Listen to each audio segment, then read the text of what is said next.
Por causa do nosso tema Soli Deo Glória, desde o primeiro domingo de junho, nós solicitamos e oramos muito que cada pregador trouxesse um atributo do nosso Deus, para darmos a Ele toda a glória.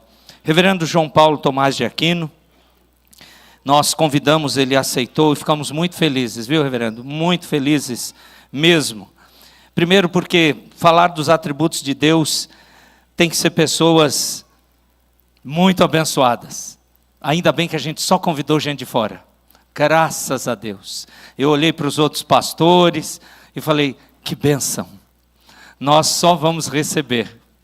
E realmente temos sido abençoados. Não será diferente hoje. Vem aqui, reverendo, por favor, para nós orarmos. O tema de hoje, dessa quinta-feira, que o reverendo João Paulo vai trazer para nós, é a onipotência de Deus. Vamos orar? Senhor, Pai maravilhoso, é claro, Senhor, que nós não estamos confiados na sabedoria humana. Nós não estamos aqui descansando na sabedoria do teu servo, reverendo João, mas sim no Espírito Santo teu que nos conduz a toda a verdade e guiará mais uma vez o reverendo João a partir da tua instrumentalidade, Senhor, utilizando a ele para falar a tua palavra para nós.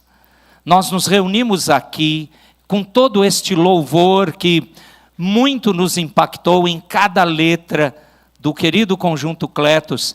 Isso nos preparou para ver que o Senhor de fato é onipotente.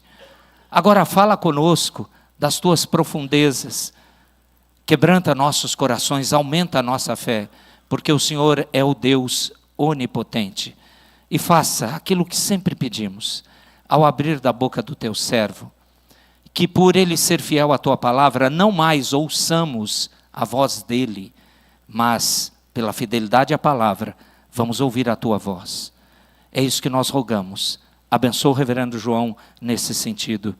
E faz com que os nossos ouvidos atentem e sejamos transformados, impactados, moldados por tua palavra. Em nome de Jesus. Amém. Amém. Deus abençoe. Obrigado, Ref.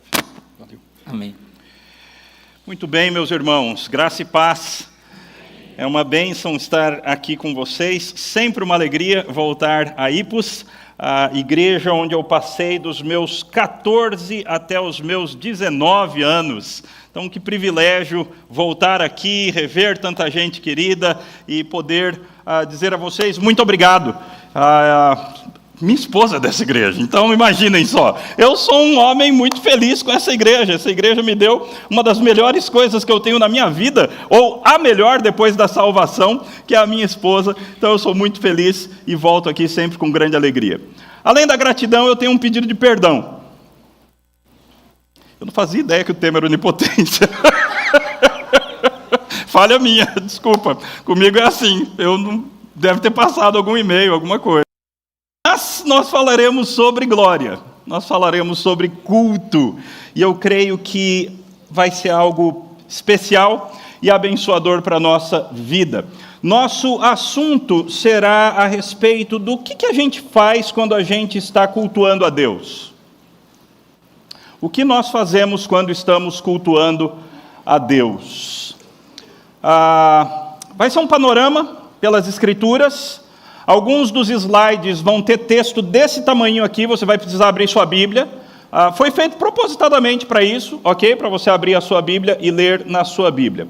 Mas eu quero começar pensando nisso. Qual é a diferença entre a devocional que você faz na sua casa, seja de manhã, espero que todos os dias, seja à tarde, seja na hora de uma das refeições? Qual é a diferença dessa devocional com o culto familiar? Qual é a diferença da devocional, o culto familiar, com o trabalho da SAF, com o trabalho da UPH, da UPA, o MP? Ou com um estudo de quarta-feira, ou com esse trabalho aqui? Qual é a diferença de tudo isso com o culto dominical? Essas coisas não são a mesma coisa. E elas absolutamente não têm o mesmo peso espiritual. O que nós fazemos no domingo, como povo de Deus, é diferente de tudo o que nós fazemos em qualquer outro momento. Ainda que a sua devocional pessoal, o seu culto familiar, o trabalho da SAF, o culto, culto do bebê, alguns falam sobre isso, não é?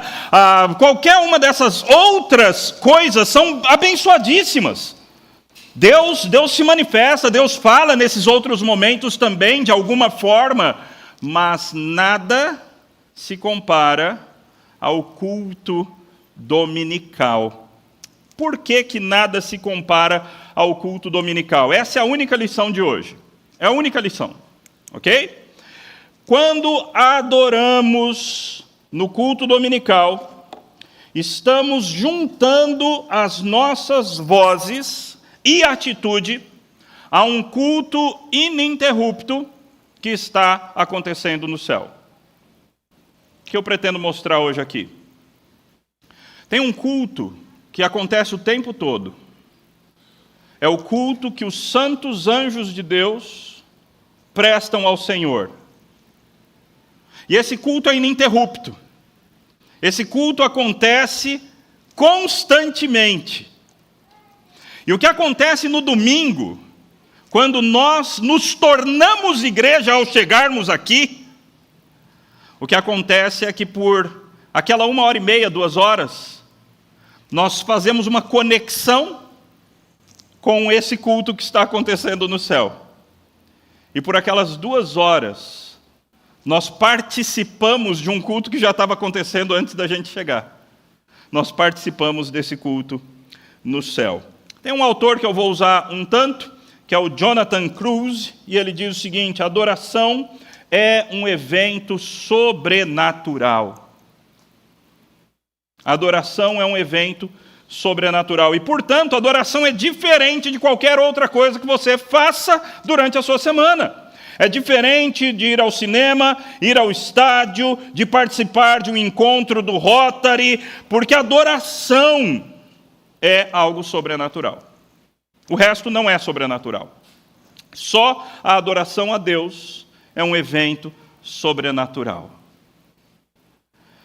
O que acontece na adoração é que o Deus do universo se manifesta e se encontra com o seu povo, e por seu poder gracioso, Deus transforma o seu povo.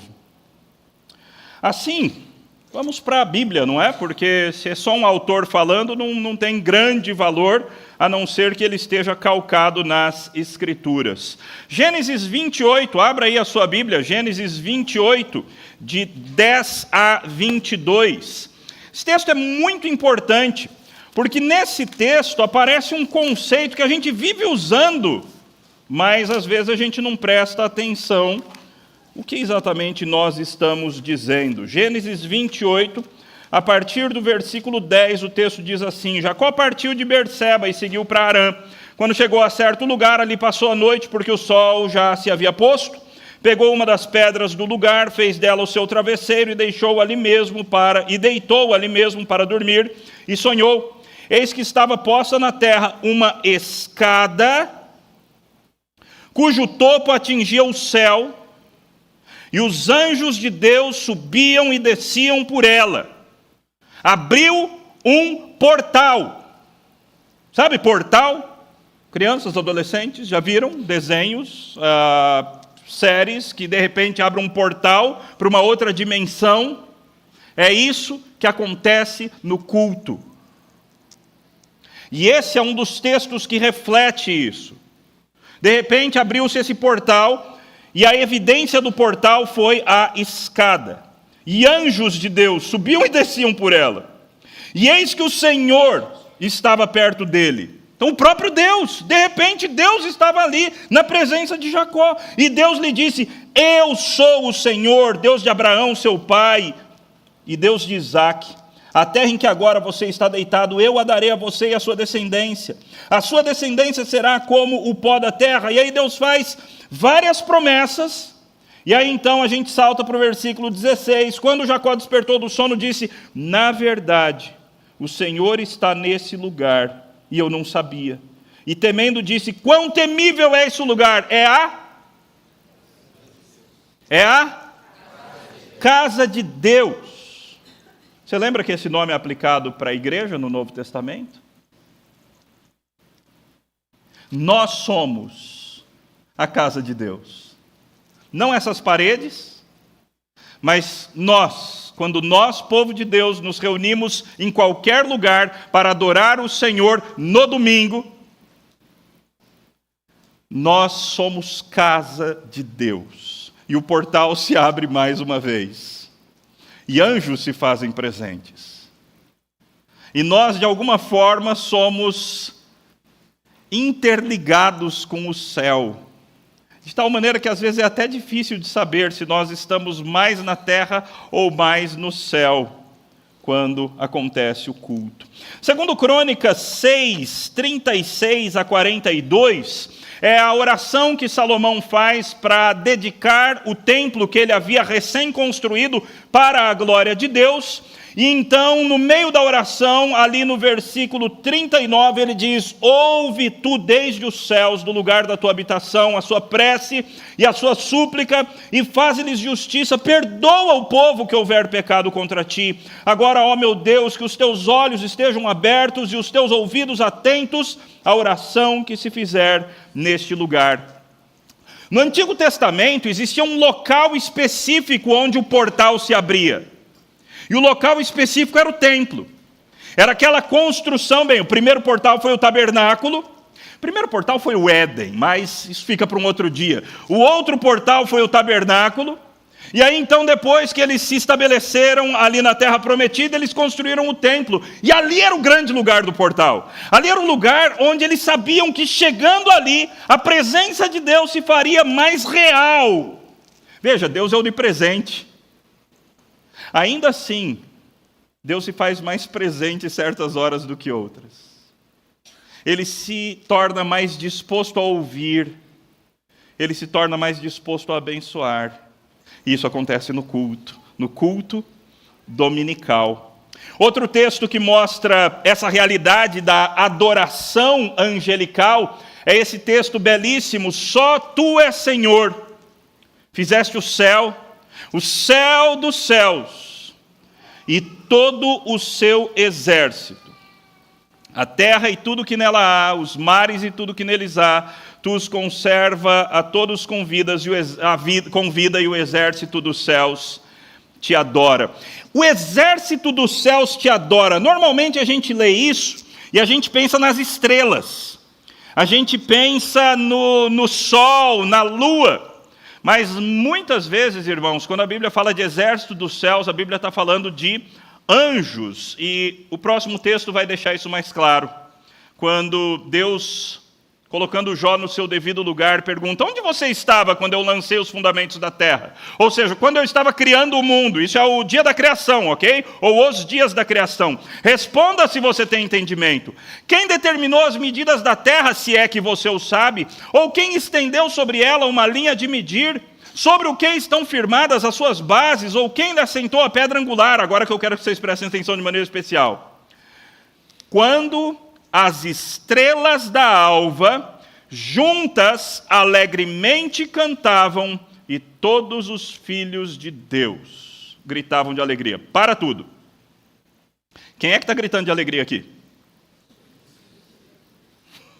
Porque o ser humano ainda não foi feito, a gente está no meio da criação. Imagina essa cena.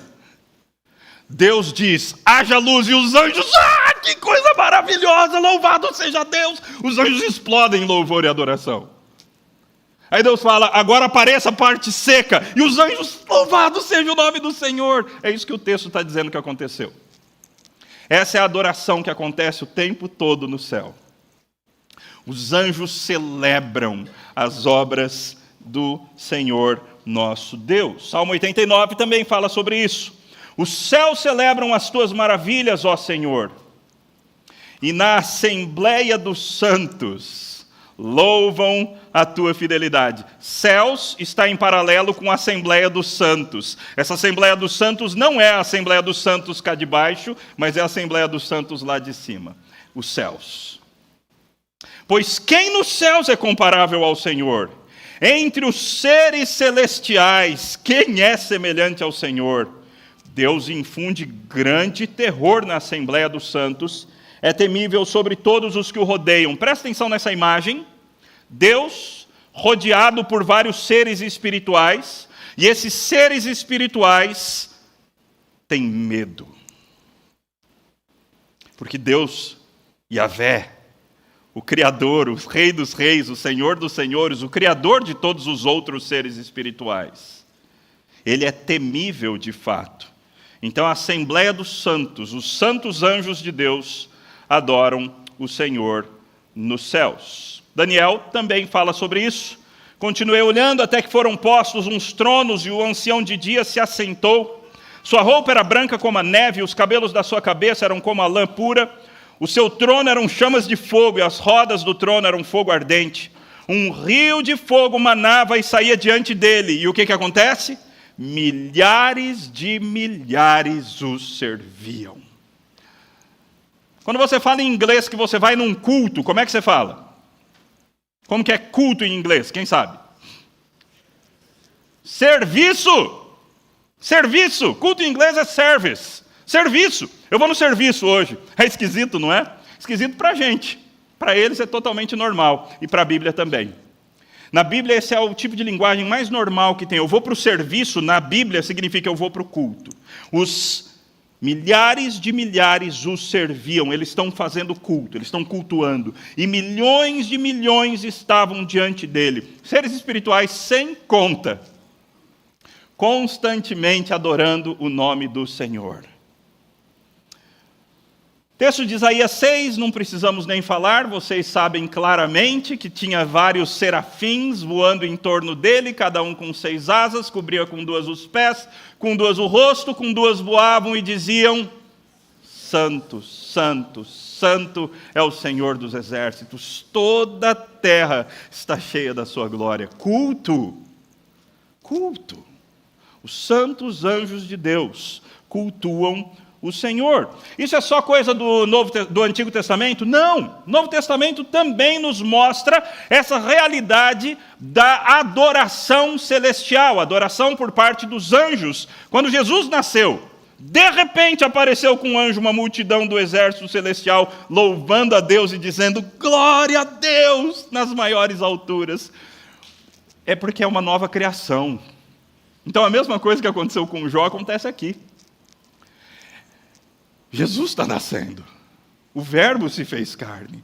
E os anjos irrompem em louvor. E os pastores, aqueles homens humildes, tiveram a oportunidade de contemplar a adoração celestial.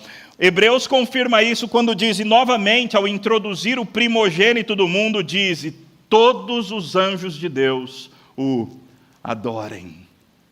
Isso é culto. Culto que acontece no céu. Os seres mais puros vivem para cultuar o Senhor. Apocalipse 4 e 5 é uma reprodução, uma repetição, com algumas diferenças, de Isaías 6. E o que nós temos ali é a sala do trono de Deus. Tudo aquilo que existia no tabernáculo e no templo do Antigo Testamento, na verdade, era uma representação de uma realidade que existe nos céus. E em Apocalipse 4 a gente está vendo a realidade que existe nos céus. O lugar da habitação do Senhor nosso Deus. E ali você tem anjos, mas agora esses serafins, que tem cara de animal, asas, eles não cobrem mais os olhos. Mas a Bíblia diz que eles têm uma asa cheia de olhos por dentro e por fora. Agora eles têm o privilégio de contemplar de maneira mais clara a glória de Deus. E junto com todos os outros seres espirituais, eles dizem: Santo, Santo, Santo é o Senhor dos exércitos, o Todo-Poderoso, aquele que era, que é e que há de vir. E o texto no finalzinho, versículo 10 do capítulo 4 de Apocalipse, os 24 anciãos, esses são os 24, a palavra grega é presbíteros. Isso é o conselho de Deus. Deus se assenta no trono. Existem 4 seres espirituais de altíssima patente que ficam mais próximos.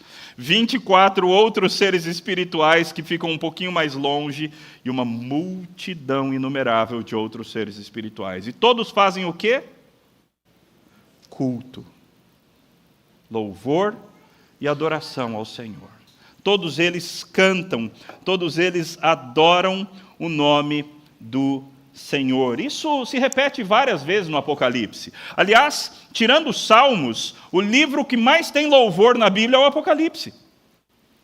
Louvor, adoração, cântico, poesias, palavras de adoração ao que vive pelos séculos dos séculos, aquele que era, que é e que há de vir, aquele que é o Alfa e o Ômega, aquele que vive para todo sempre, aquele que criou todas as coisas, e ao Cordeiro de Deus, que foi morto e que venceu a morte. Isso vai acontecer várias vezes no Apocalipse. Os 24 anciãos assentados no seu trono diante de Deus prostraram-se sobre o seu rosto e adoraram a Deus. Graças te damos, Senhor Deus Todo-Poderoso, que era, que és, porque assumiste o teu grande poder e passaste a reinar. Aqui o que a gente canta, né? Grandes são as tuas obras, Senhor Deus Todo-Poderoso, justos e verdadeiros os teus caminhos. E assim continua por várias vezes no livro de Apocalipse. Até aqui, eu espero ter provado para vocês que tanto o Antigo Testamento quanto o Novo Testamento falam que existe um culto acontecendo no céu. Santos anjos de Deus adoram, cultuam e exaltam o nome do Senhor. O que eu ainda não mostrei, de maneira tão clara, é como é que a gente participa desse culto. E eu espero que isso fique claro agora em Hebreus 12. Abra sua Bíblia, por favor. Hebreus 12, versículo 18 em diante. Hebreus 12, 18 em diante. O que é importante a gente saber, para a gente ler Hebreus 12, é que Hebreus 12 tem uma comparação. E a comparação é entre a adoração que aconteceu no Sinai, então aquele dia no qual Deus manifestou a sua glória no Monte Sinai e deu depois, eventualmente, os 10 mandamentos. O Monte Sinai estava pegando fogo, o Monte Sinai estava tremendo, pulando igual se fosse um bezerro, havia som ensurdecedor de trombeta, havia raios lá em cima, e ninguém podia chegar perto do monte, senão seria morto. Isso foi uma adoração que aconteceu, ok? O texto vai comparar essa adoração com a nossa adoração. O que você diria? Qual dessas duas adorações que é mais impressionante? Provavelmente você diria, a do Sinai, né? A do Sinai é muito mais grandiosa, muito mais... Imagina, uma montanha pegando fogo, pulando, barulho, raio, trovão. Essa não é a opinião do autor de Hebreus. Olha a comparação que ele vai fazer. Ora, vocês crentes, não chegaram... Aí ele vai descrever o Sinai. Ao fogo palpável e aceso, à escuridão, às trevas, à tempestade, ao toque de trombeta, ao som de palavras tais que aqueles que ouviram isso pediram que não lhes fosse dito mais nada, pois já não suportavam o que lhes era ordenado. Até um animal, se tocar o monte, será apedrejado. Na verdade, o espetáculo era tão horrível que Moisés disse, estou apavorado e trêmulo. Esse foi o culto no Sinai. Tudo isso que o texto descreve. Lembra que o povo falou, Moisés, a gente não quer mais ouvir Deus, não. A gente tem medo de morrer. Então, vamos fazer assim, Moisés, você vai e fala com Deus, e aí você vem e fala com a gente. Mas não deixa Deus falar mais direto com a gente, não. Porque foi uma experiência aterradora. Mas agora ele vai falar da nossa experiência. Pelo contrário. Então vocês não tiveram aquela experiência, vocês não adoram daquele jeito. Pelo contrário, vocês chegaram ao Monte Sião, também uma montanha. Monte Sinai de um lado, Monte Sião do outro lado. Não é que a gente vai de fato, a gente precisa ir para Jerusalém, não é disso que ele está falando. Ele está falando metaforicamente. A igreja é a Sião de Deus, é a nova Jerusalém que desce como noiva ataviada para o Cordeiro. Vocês chegaram ao Monte Sião, a cidade do Deus vivo. Aqui vai ficar claro. A Jerusalém celestial. Com quem que ele está falando, meus irmãos? Com os crentes, comigo e com você. Crentes da nova aliança. Quem nós somos? Nós somos isso aqui. Monte Sião, cidade do Deus vivo, Jerusalém celestial. E qual é a nossa experiência? Vocês chegaram a milhares de anjos. Vocês chegaram à assembleia festiva, a igreja dos primogênitos arrolados no céu. Vocês chegaram a Deus, o juiz de todos, e aos espíritos dos justos aperfeiçoados. Se você tem alguém crente que você ama e que morreu, saiba que no culto você está cultuando junto com essa pessoa. Os espíritos dos justos aperfeiçoados. Isso é o que acontece no culto, meus irmãos.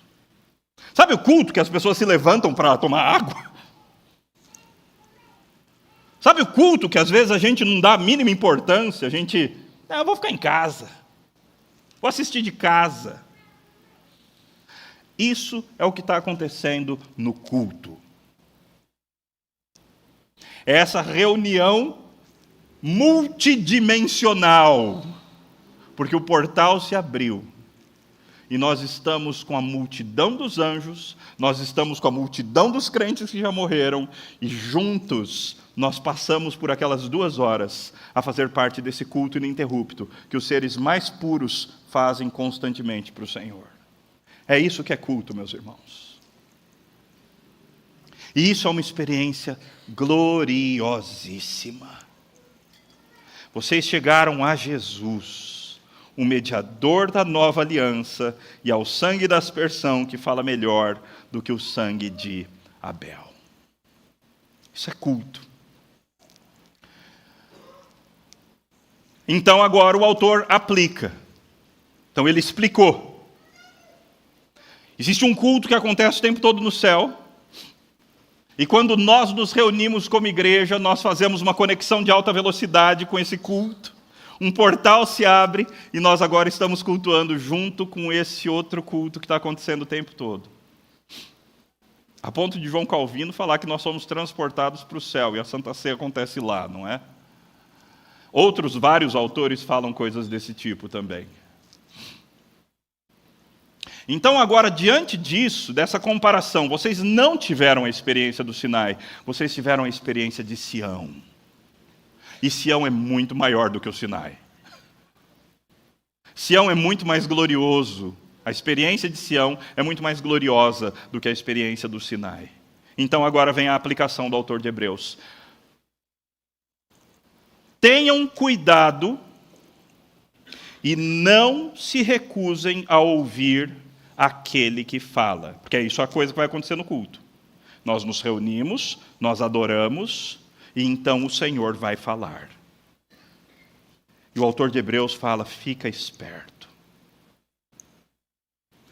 Preste atenção no que Deus vai falar no culto. Pois se os que se recusaram a ouvir a quem divinamente os advertia na terra, não escaparam, ou seja, o que aconteceu com aquele pessoal que experimentou Sinai? Enquanto estava acontecendo o Sinai, eles se lançaram à prostituição, eles se lançaram à bagunça, eles se lançaram à idolatria, à comilança desenfreada, eles se lançaram à imoralidade. E qual foi o resultado? Punição. Eles não escaparam. Eles foram mortos. Eventualmente, toda aquela geração foi chacinada pelo deserto, porque eles não ouviram aquele que lhes falava na terra. Só que a aplicação do autor de Hebreus para a gente vai ser, se eles que tiveram essa experiência, que é menor do que a nossa, tiveram esse castigo, imagina o castigo que a gente vai sofrer se a gente desprezar a nossa experiência. Olha só, Naquele tempo, a voz dele abalou a terra, mas agora ele promete dizendo: mais uma vez eu farei tremer não só a terra, mas também o céu. Ora, as palavras mais uma vez significam a remoção das coisas abaladas, ou seja, das coisas criadas, para que permaneçam as coisas que não podem ser abaladas. Por isso, recebendo nós um reino inabalável, retenhamos a graça. Se eles não escaparam, e a experiência deles foi pequena perto da nossa, o nosso privilégio é maior do que o privilégio deles. Então tenha cuidado, crente.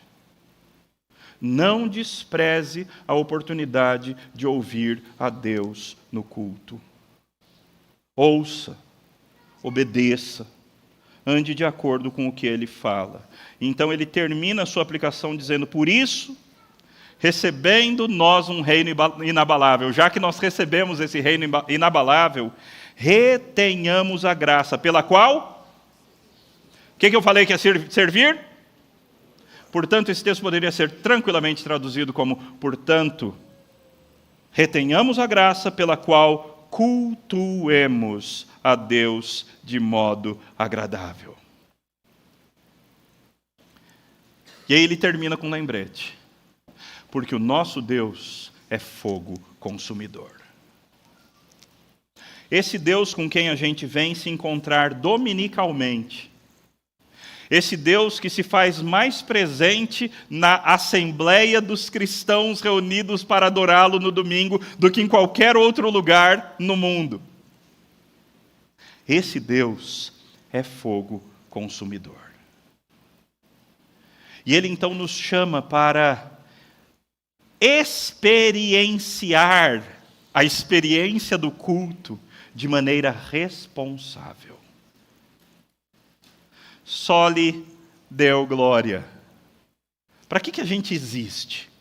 Alguns dizem que a gente existe para pregar o evangelho. Isso é verdade, mas não é a coisa principal. A gente existe para a glória de Deus. E o momento que nós fazemos isso da forma mais valiosa, pesada, com a sensível presença de Deus entre nós, é quando nós nos reunimos como povo de Deus para adorá-lo no dia do Senhor. Algumas aplicações, então. Bem, antes disso, já passou o tempo, né, pastor? Não? Tá tranquilo? Então tá bom, obrigado. Na verdadeira adoração cristã, nós de fato nos encontramos com Deus. Absorva essa ideia por um instante. Nós nos encontramos com Deus. Você não vai ter a presença de Deus na sua casa como você tem a presença de Deus aqui no domingo. Não quer dizer que Ele não está lá, Ele está lá, mas não do mesmo jeito. O jeito que Ele se faz presente aqui, não por ser aqui, mas por ser o povo de Deus reunido, é diferente de qualquer outra coisa. Sim, Deus está presente em toda parte, nosso autor nos lembra. Mas o ponto é esse: Deus não promete encontrar-se com as pessoas em todo lugar. Não marque encontros em qualquer lugar que escolhemos. Eu acho legal essa analogia que ele faz. Você pode até topar com o seu médico na mercearia, mas isso não significa que ele o examinará ali. Perfeito. Para isso, você precisará marcar uma consulta. Da mesma maneira, o procedimento básico de Deus consiste em encontrar-se com o seu povo em sua casa, na igreja. E por igreja a gente está falando de gente, não lugar, gente. Ele nos garantiu que ali ele pode ser encontrado. É na adoração, e podemos estar certos, que nos encontramos com Deus. Você sabia... Eu vou pular esse daqui também. Esse é legal. Ouvi um pastor dizer certa vez que se pudéssemos arrancar o teto do santuário em qualquer domingo e tivéssemos um vislumbre da adoração celeste de que estamos participando, ninguém ficaria dormindo. É isso aí, meus irmãos. Isso é culto. É isso que a gente se reúne para fazer no domingo.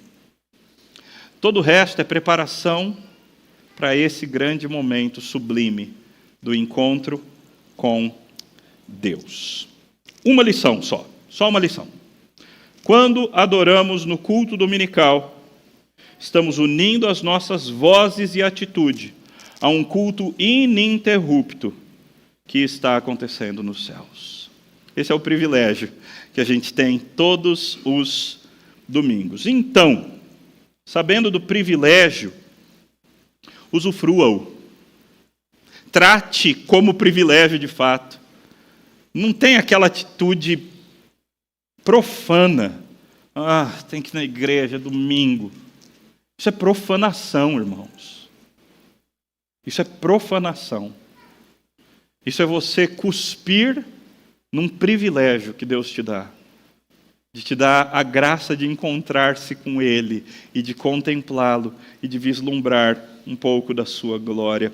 Esse privilégio é um privilégio para as crianças também. As crianças têm o direito de participar desse privilégio. Eu não sou radical contra o chamado cultinho infantil. Não sou. Mas que a primeira opção deveria ser a participação das crianças nesse encontro com Deus.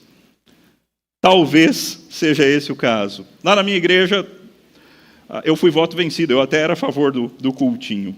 Mas que bom que as crianças podem participar. Assombro e reverência não saia à toa. Está no meio do encontro com Deus. Sabe uma coisa que às vezes me deixa impressionado? É quando um aluno lá no seminário me faz uma pergunta, e aí eu começo a responder, ele levanta e sai. Ele esqueceu que ele que fez a pergunta.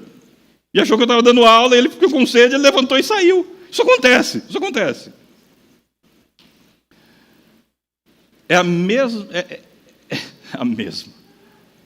É um absurdo infinitesimamente maior a gente, no meio do culto, sair para qualquer coisa.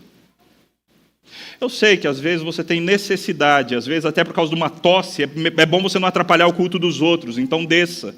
Às vezes por causa da criança, é bom você não atrapalhar o culto dos outros, então desça. Mas, irmãos, sair por nada, ficar mexendo no celular, ficar pensando em outra coisa, enquanto você está se reunindo com o Senhor do Universo, não faz sentido. Não permita que o culto seja atrapalhado. Se tiver uma criança muito inquieta, levanta.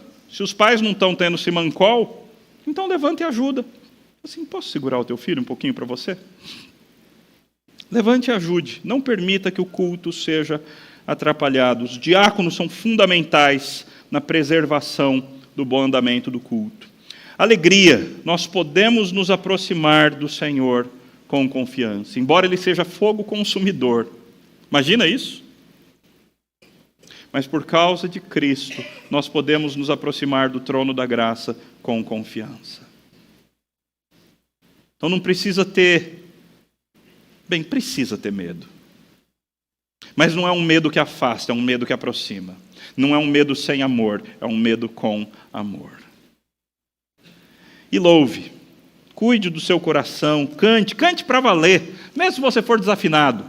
Cante, olha, louve a Deus. Imagina essa imagem dos anjos louvando diante da criação e solta, abre a boca e canta para valer. Só não precisa entrar na equipe de cânticos, mas canta aí no seu lugar e louve o Senhor com toda a força do seu coração, porque Ele merece.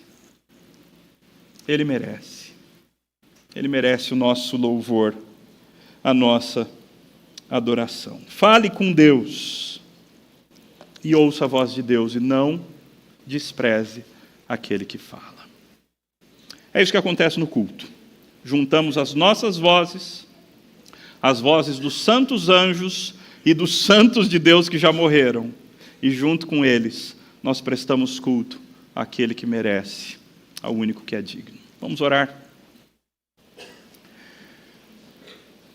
Pai querido, nós estamos reunidos como igreja Nós exaltamos o Teu nome por meio de cânticos, nós falamos contigo por meio de orações, e nós ouvimos a Tua voz por meio da Tua palavra. Ainda assim, Pai, ainda que este seja uma espécie de culto, ele ainda não é aquele momento ainda mais sublime, quando nós nos encontramos com o Senhor solenemente no Teu dia. Quando anjos, santos que já partiram, e estão adorando o Senhor, e nós, por alguns instantes, temos o privilégio de juntar nossas vozes às deles. Pai, ajuda-nos a fazer isso não de maneira irresponsável e leve, mas que tenhamos senso de peso, senso da glória do Senhor, senso da grandeza do Deus que é fogo consumidor, senso da glória de Cristo Jesus, o Cordeiro de Deus que tira o pecado do mundo. E que nós então nos aproximemos de Sião para louvar, para exaltar e para nos investir plenamente naquilo que estamos fazendo para o Teu louvor. Que ouçamos a Tua voz reverentemente e que Te adoremos para a Tua glória em Cristo. Amém.